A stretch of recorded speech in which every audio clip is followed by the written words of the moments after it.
आदाब नाजरीन, H news Urdu में आपका इस्तकबाल है। डालते हैं आज की बड़ी खबरों पर नज़र। अलवर मॉब लिंचिंग, अकबर की पोस्टमार्टम रिपोर्ट में खुलासा, चोट लगने के बाद सदमे से हुई मौत। अलवर मॉब लिंचिंग पर तहसीन पूनावाला ने दाखिल की सुप्रीम कोर्ट में अर्जी, 20 अगस्त को समाअत। बीफ खाना छोड़ दें तो खत्म हो सकते हैं मॉब लिंचिंग के वाकयात, इंद्रेश कुमार। मुंबई हमला के मुजरिम डेविड हेडली पर अमेरिकी जेल में जानलेवा हमला, हालत संगीन।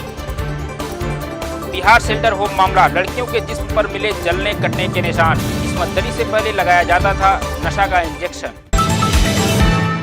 अब खबरें तफसील से। राजस्थान के अलवर जिला में गाय के तहफ्फुज के नाम पर भीड़ के दरिया पीट पीट कर मौत की घाट उतार दिए गए अकबर की पोस्टमार्टम रिपोर्ट आ गई है।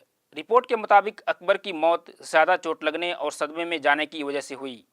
रिपोर्ट के मुताबिक मार की वजह से अकबर की जांघ की हड्डी टूट गई थी और उसके पसलियों पर भी चोट के निशान पाए गए थे। आपको बता दें कि अकबर और असलम गाय लेकर जा रहे थे, तभी भीड़ ने उन पर हमला कर दिया था, जिसमें अकबर की मौत हो गई थी, जिसमें अब तक सिर्फ 3 लोगों को गिरफ्तार किया गया है और इस पूरे मामले में पुलिस का रोल सवालों के घेरे में है। लेकिन पुलिस की मशकूक शबीह और नेताओं की बयानबाजी से यही लगता है कि शायद अकबर भी इंसाफ से महरूम रहेगा, क्योंकि इससे पहले अलवर ही में पहलू खान का कत्ल कर दिया गया था और मुलजमीन का वीडियो भी सामने आया था, लेकिन पहलू खान को इंसाफ नहीं मिला और जिन लोगों को गिरफ्तार किया गया था आज वो बाहर हैं। लिहाजा अकबर को इंसाफ मिले, इसकी तवक्को बोध अज क्यास है। राजस्थान के अलवर में गौरक्षकों के जरिया 28 साला शख्स का पीट पीट कर कत्ल कर देने के मामले में सुप्रीम कोर्ट 20 अगस्त को समाअत करेगा। दरअसल मॉब लिंचिंग का यह मामला अब सुप्रीम कोर्ट पहुंच गया है। कोर्ट ने इस मामला में दाखिल अर्जी को पीर को रोज कबूल कर लिया है। ये अर्जी तहसीन पूनावाला ने दाखिल की थी। इसमें उन्होंने राजस्थान हुकूमत और अफसरान पर सुप्रीम कोर्ट के अहकामात की खिलाफवर्जी करने का इल्ज़ाम लगाया था। इससे कबल सुप्रीम कोर्ट ने मॉब लिंचिंग जैसे वाकयात पर फैसला सुनाते हुए मरकज़ के साथ साथ रियासती हुकूमतों को भी मुनासिब कार्रवाई करने का हुक्म दिया था। साथ में यह भी कहा था कि कानून हाथ में लेने वालों के खिलाफ सख्त से सख्त कार्रवाई की जाएगी। लेकिन कोर्ट के फैसला के बावजूद ऐसे पुरतशद्दुद वाकयात रुकने का नाम नहीं ले रहे हैं।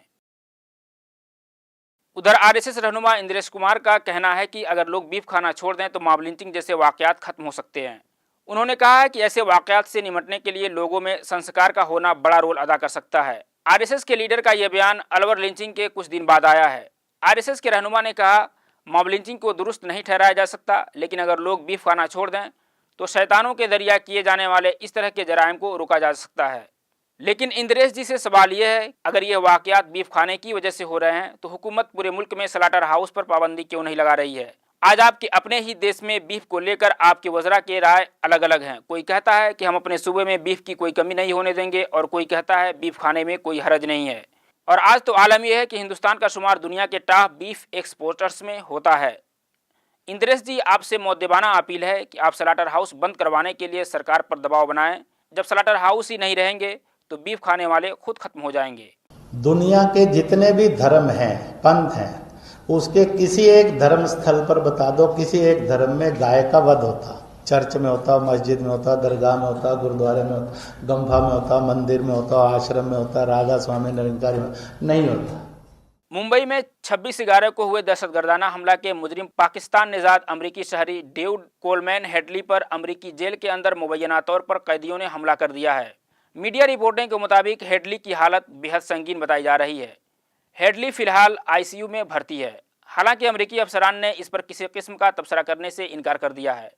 बताया जा रहा है कि हेडली पर जेल में बंद 2 कैदियों ने हमला कर दिया था। हेडली पर हमला करने वाले दोनों लोग सगे भाई हैं। यह दोनों कई साल पहले पुलिस एहलकारों पर हमला किए जाने की सजा काट रहे हैं।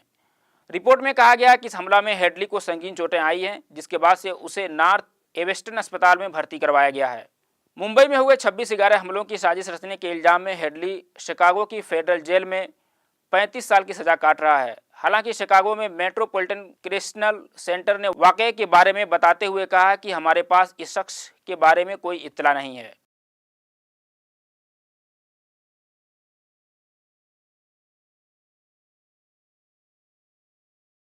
गुज़िश्ता दिनों बिहार के मुजफ्फरपुर, छपरा और हाजीपुर के शेल्टर होम में 21 बच्चियों के साथ रेप का वाकया सामने आया है।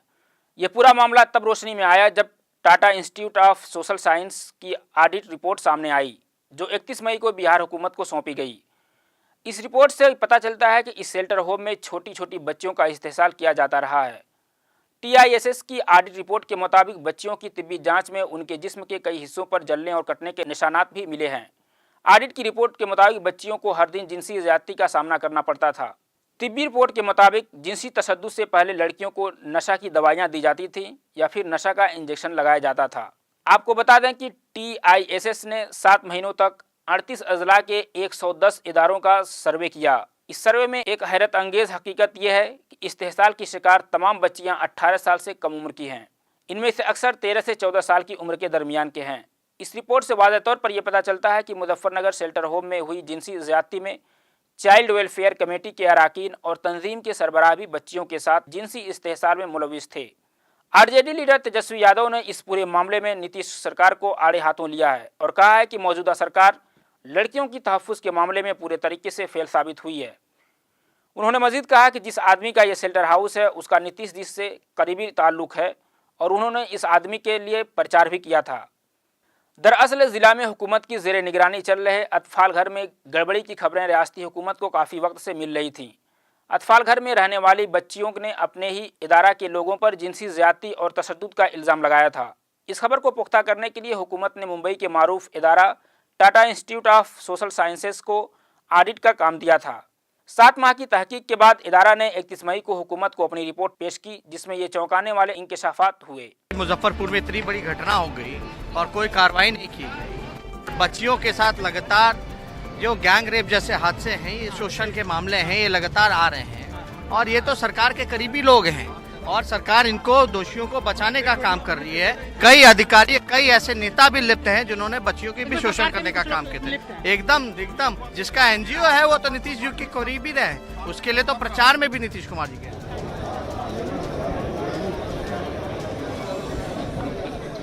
खबरों का सिलसिला खत्म होता है। आप देखते रहिए H न्यूज़ उर्दू। अल्लाह हाफिज।